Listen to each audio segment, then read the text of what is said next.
not checking the fuses when electrical component is not working properly, because a battery or an alternator or starter or some other component, lights, whatever it is that takes some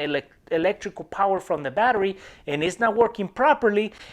Always start by checking your fuses. They come in different sizes. They're different amperage. It could even be a relay, as simple as a relay. They're not that expensive. So if you investigate and you get to the point where the fuse is burned and you can actually look in there and see if it's burned, or you can check it with a multimeter, and then if you find out that it's burned, then that's going to save you a lot of money. Because the first mistake that we do is we take it to a shop, and then or even we start replacing components ourselves without even checking the fuses, and by the time you find out that the fuse is bad, you already have to replace a battery, an alternator, or another component that costs you a lot of money, when you could have just checked the fuses. Start by checking your fuses, and that could have saved you a headache, or even a trip to the shop where they're going to charge you just the basic hourly rate or just the basic checkup just because a fuse and you didn't check the fuse. So that's the number one mistake I see in a lot of people, not checking fuses when there's an electrical problem. So the other mistake I see that people do a lot is that when they're doing an oil replacement or any liquid replacement, for example in transmission or differential, what they do is that they buy liquid, but they don't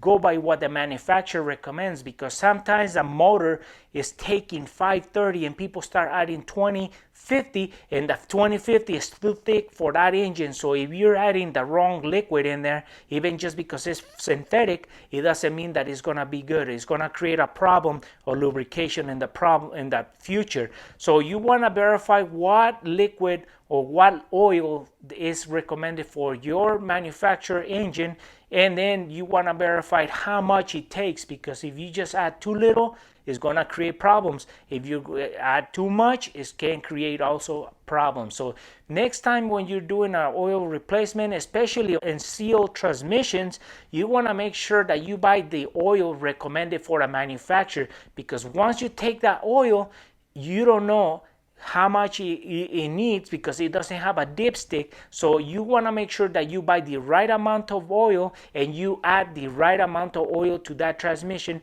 because you don't want to leave it too little or too much. You just want to leave it right at the level that is recommended. So that's why you want to make sure that you find out how many quarts or liters it takes to fill up that seal component, because once you take that oil pan or that plug out and you drain all that oil out, you want to make sure that you put that oil pan back on or the plug back on, and then you start adding the right amount of oil, because there's no dipstick. So you just going by how much you're adding to that component. So you want to make sure that you adding the right oil in the right amount. And that's another mistake I see with a lot of people, because they end up in a shop and they created a problem because they didn't pay attention on what oil that engine or that transmission needed to take. Another common mistake that we do in the mechanic world is that when we're using silicones or Loctite for some components, we don't let it completely dry, because we just want to get that car going again. So for example, if we're using silicone on a water inlet or a water outlet on the engine and it requires silicone, just give it the right amount of time. Usually it comes in the packages. It recommends how many hours or time of drying time, so that way that silicone is completely dry and you don't have leaks in a short time. So if you put the silicone on and you make the mistake of just as soon as you tighten everything down and you finish putting everything back on and you start adding liquid, and if it took you a long time to get those components out and put them back in, so it consumed time and it took a lot of effort to get that stuff back on, why don't you just leave it some time so it dry itself? So because once you add the liquid into that component or to that air inlet, and then that you start having some vacuum leaks, you're gonna have another problem, because you gotta take the component out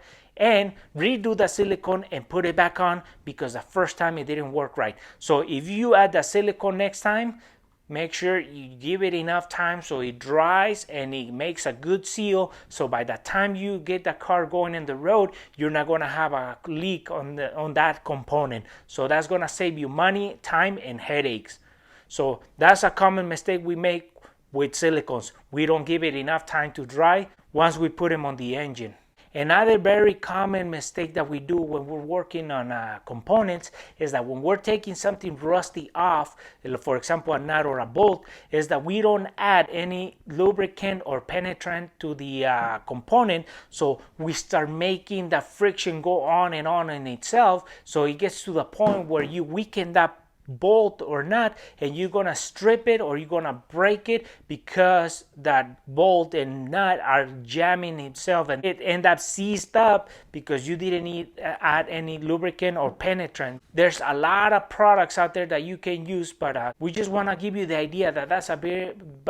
a very common mistake that we do, that we don't add any lubricant or penetrant to that component,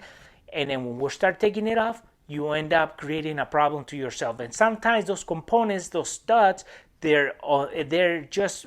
you gotta replace the whole component once you break off that bolt, because they're welded or they're just studs that came into it. So for example, suspension wise, to find a bolt or a component that it needs to be replaced because now you broke a couple studs on them and the whole unit has to be replaced, and now you created a problem for yourself when you could have just used a little bit of lubricant or penetrant for that component, and you could have taken it out easier than just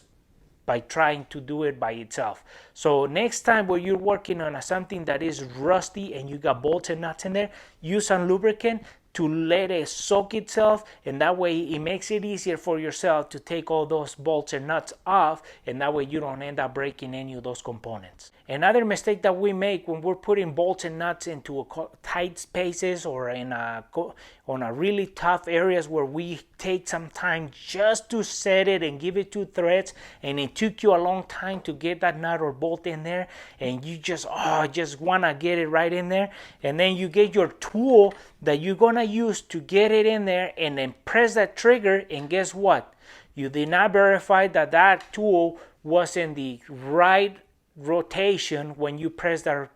trigger, because if you put it on the nut and you press the trigger and that tool is set to take off the nut and you struggle to get it in there so you can put it on, now you just made a mistake on not checking that tool of rotation before you press that trigger into the nut or the bolt that you took a long time to put in there. So before you start putting any tools into any bolts or nuts that you took some time to get right in there, verify the rotation, and if it's on the wrong rotation, spin your knob. Now you got it on the right rotation, so you can put that bolt or nut right on. So you want to make sure that you have the right rotation, and don't make the mistake that you just put that tool right into that nut or bolt and then you end up taking it off again, and now you gotta go back in there and reset it again, and then you can set the rotation in your tool to get it in there. So that's a big mistake that we make on the mechanic world. So when you take a lot of time and struggle to put and set a bolt in there, make sure that you have that tool in the right rotation before you start putting it into that bolt and nut. So that's the big mistake that we do. And well, folks, we wanted to expose these simple mistakes that we can make in the mechanic world so it doesn't happen to you when you're working on your car or any other component, that you can apply this,